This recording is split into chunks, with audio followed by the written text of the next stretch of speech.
अब मेरे सभी प्यारे कथा श्रोताओं को मेरा नाम है नमित अग्रवाल और स्वागत है आपका मेरे चैनल कथावाचक में। पिछली कथा में हम लोगों ने लंका कांड आरंभ कर दिया था और उसमें जो है आखिरी में रावण के जो मंत्री हैं सारन, वो जो है राम की सेना में जो अति बलशाली योद्धा वानर हैं उनका वर्णन कर रहे थे एक एक करके। आइए आगे आज की कथा आरंभ करते हैं। अति सुंदर और युद्ध में बड़े प्रवीण महाबली ये दोनों गवय गवाक्ष हैं, उत्तर दिशा की ओर दिखाकर उन्होंने कहा था। इनमें एक को 70,000 हाथियों का बल है, उसे मैं कहता हूँ। इस बलि का गंधमादन नाम है, रण में अजय है और फिर सब गुणों का धाम है। देवताओं में जैसे इंद्र, तेजों में जैसे सूर्य, ऐसे ही यह पनप नामक वानर अत्यंत बलि और नीति का घर है। यह जो कुमुद पत्र के समान देह वाला वानर जो कैलाश के ऊपर शरद के मेघ जैसा दिखाई देता है, यह इंद्र के साथ दैत्यों से युद्ध करने को गया था, बस तब से ही कामरूप हो गया, अर्थात जो चाहता है वही रूप धारण कर लेता है। इंद्र ने इससे मित्रता कर ली है, यह सदा देवताओं की सहायता करता है। 1000 करोड़ वानर इसके साथ हैं जो लाल पीले सफ़ेद अनेक रंग के हैं। हे प्रभु, यह मेरा वचन झूठा नहीं है, इसे आप अपने मन में दूसरा बाली ही जानिए। यह जो पर्वत लांघता आता है, जिसके चलने में बड़ी धूली उड़ती है, जिसने सूर्य का तेज भी रूंध दिया है, जिसकी तारा बेटी है, इसका नाम सुषेण है। इस वानर को देखो जो गेरू के पर्वत के समान शोभायमान होता है, जैसे दिन में सुमेरु की छवि होती है। यह वही वानर है जिसने प्रथम लंका जलाई थी। हे प्रभु, न जाने अब ये दूसरी बार यहाँ क्यों आया है। फिर उन्होंने हनुमान जी की पूरी कथा कह सुनाई। इनके दक्षिण दिशा में बलवीर लक्ष्मण जी बैठे हैं जो रणधीर रघुनाथ जी की बाहु के समान है। बाईं ओर विभीषण शोभित है जिनके माथे पर राज्य अभिषेक का तिलक लगा हुआ है। बीज मंत्र अर्थात आपके सब छिपे हुए भेदों को जानते हैं। अब रामचंद्र जी के काम में विघ्न कैसे करेंगे। फिर उन्होंने बाली और सुग्रीव की कथा रावण को सुनाई। अब देखिए, यह जो सुंदर सेना भादों के मेघ समान छा रही है। 1000 शंकु का 1 अर्ब और 1000 अर्ब का 1 वृंद होता है। ज्योतिषियों ने 1000 वृंद का महापद्म कहा है।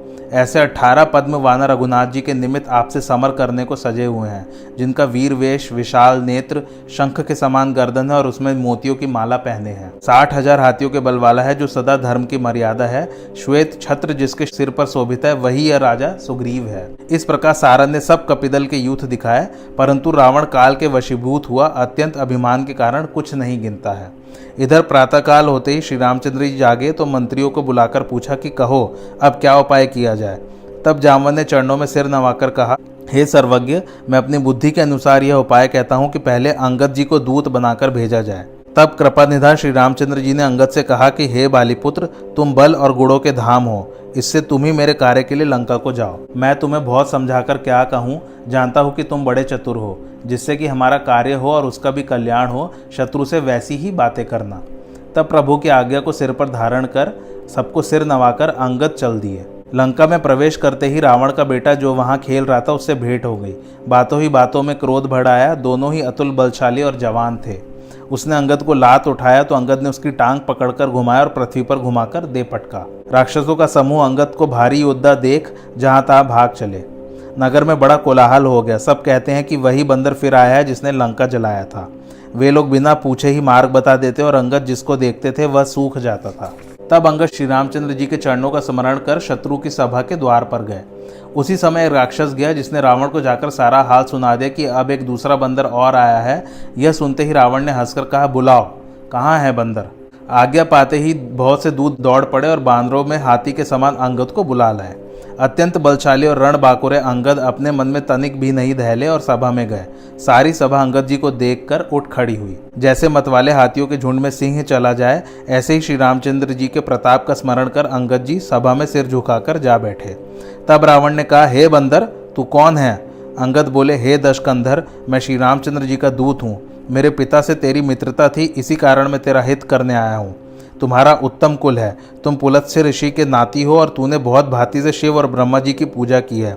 वह पाकर सब काम किया और इंद्र तथा लोकपालों को भी जीता है। उसी मोहाभिमान से तूने जगत माता सीता जी का हरण किया है। अब तुम मेरी शुभ बात को मानो, श्री रामचंद्र जी तेरे सारे अपराधों को क्षमा कर देंगे।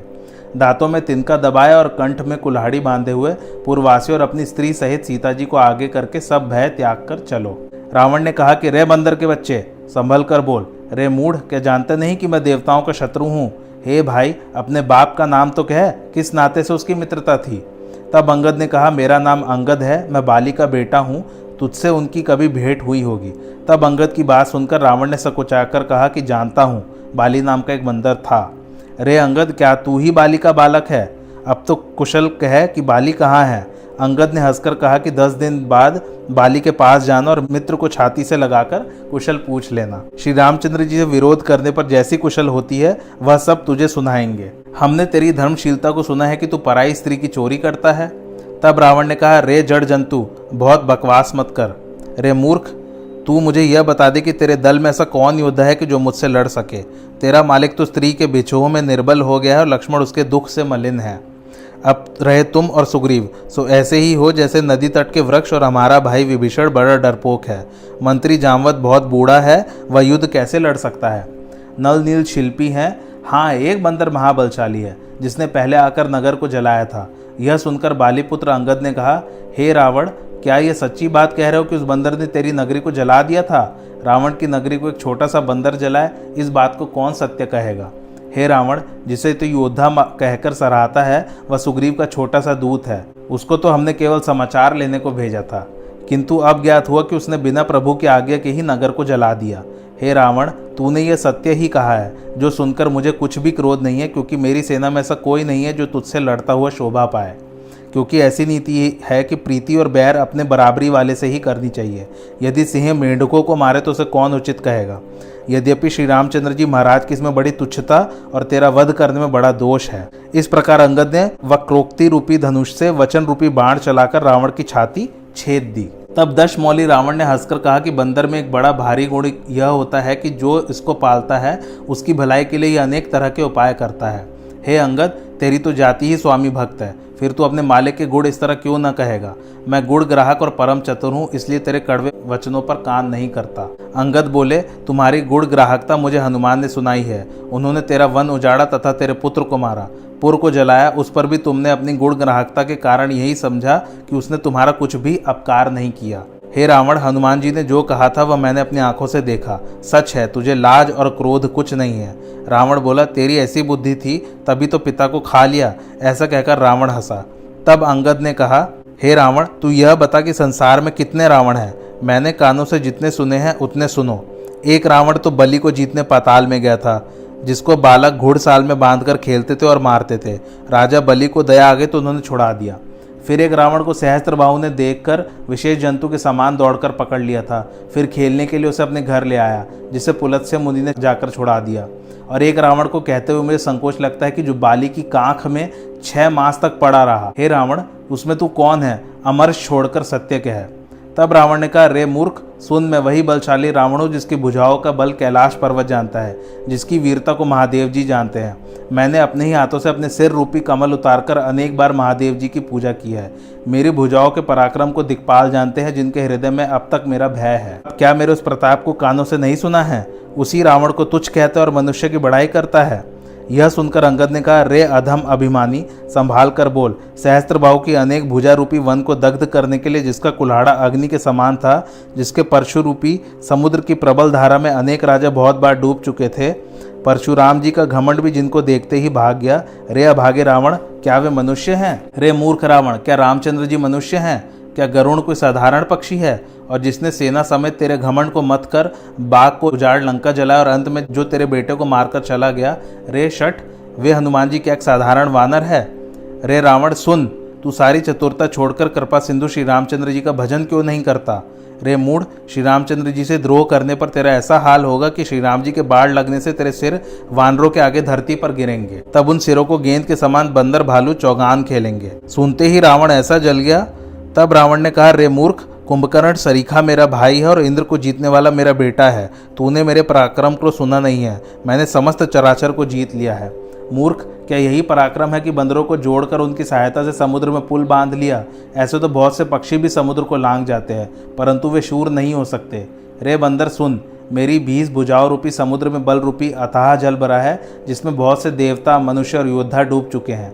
ये अथाह अपार 20 समुद्र है। ऐसा कौन वीर है जो इसको पार पा सके? मैंने तो दिक्पालों से पानी भरा लिया और तू मुझे साधारण राजाओं का यश सुना रहा है।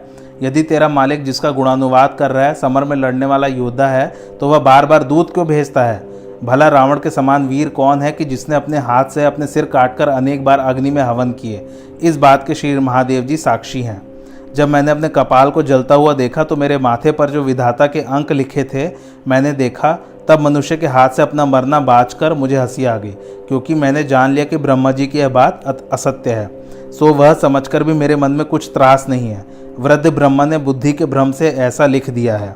अंगद ने कहा, सत्य है, तेरे समान संसार में सलज कोई नहीं है। सिर और पर्वत की कथा तेरे चित्त चढ़ रही है, जिसे तूने 20 बार कही, किंतु उसे तुमने कहाँ रख दिया कि जिस बल से सहस्त्रबाहु बलि और बाली को जीता था? रे मतिमंद, अब तू यह बतला कि क्या सिर काटने वाले भी वीर होते हैं? बाजीगर तो अपने हाथ से अपना सारा शरीर काट डालता है, किंतु उसे कोई भी वीर नहीं कहता। रे मूर्ख, श्री राम जी की इस बात को मन में समझकर मैंने तेरे कठोर वचन सहे हैं, नहीं तो तेरा मुंह तोड़कर सीता जी को जबरदस्ती ले जाता। रे नीच, मैं तेरे बल को जान चुका हूँ कि तू सोने में पराई स्त्री को हर कर ले आया है। हे राक्षस राज, यदि मुझे श्री राम जी के अपमान का भय न होता तो तेरे देखते देखते मैं ऐसा कौतुक करता कि तुझे जमीन पर पटक, तेरी फौज का नाश कर, तेरे गांव को उजाड़, तेरी युवती स्त्रियों सहित जनक सुता सीता जी को ले जाता। किंतु ऐसा करने पर भी कुछ बड़ाई नहीं है। जो स्वयं मरा है उसे मारने में वीरता नहीं होती। किंतु अब मुझको क्रोध न उत्पन्न करा।